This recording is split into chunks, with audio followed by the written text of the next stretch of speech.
আশরাকতা, যদি আপনি শিরিক করেন, নবী আপনি যদি শিরিক করেন, লাইন আশরাকতা, নবী আপনি যদি শিরিক করেন, লাইহবাতান্না আমালুকা, আপনার সমস্ত আমল বরবাদ হয়ে যাবে। নাউযুবিল্লাহ।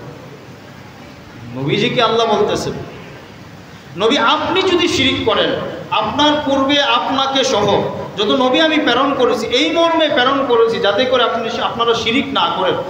লাইন আশরাকতা, যদি আপনি শিরিক করেন, লাইহবাতান্না আমালুকা, আপনার জীবনের সমস্ত আমল বরবাদ। লাইহবাতান্না আমালুকা ওয়ালা তাকুনান্না মিনাল খাসিরিন, নবী আপনিও ক্ষতিগ্রস্ত হয়ে যাবেন।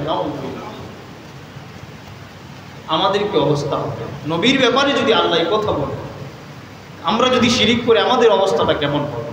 আল্লাহ তাআলা বলেন, ইন্নাহু মান ইউশরিক বিল্লাহ, নিশ্চয় যারা আমি আল্লাহর সঙ্গে শিরিক করবে, শরীক স্থাপন করবে, ফাকাদ হারামাল্লাহু আলাইহিল জান্নাহ, আমি আল্লাহ তাদের জন্য জান্নাতকে হারাম করে দিয়েছি। নাউযুবিল্লাহ।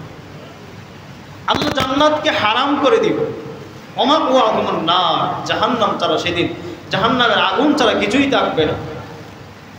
ওমা আলাহুম নাসিরিন, সেদিন কোনো সাহায্যকারী থাকবে না। এই জন্য প্রিয় মুসলিম ভাইরা, শিরিক থেকে বেঁচে থাকবো ইনশাআল্লাহ। আল্লাহ আমাদের সকলকে তৌফিক দান করুন, সকলে বলে আমিন। তাহলে শিরিক করলে আমাদের জীবনের সমস্ত আমল বরবাদ হয়ে যাবে, নষ্ট হয়ে যাবে। 5 নম্বর কথা, আল্লাহর দ্বীনকে অপছন্দ করা।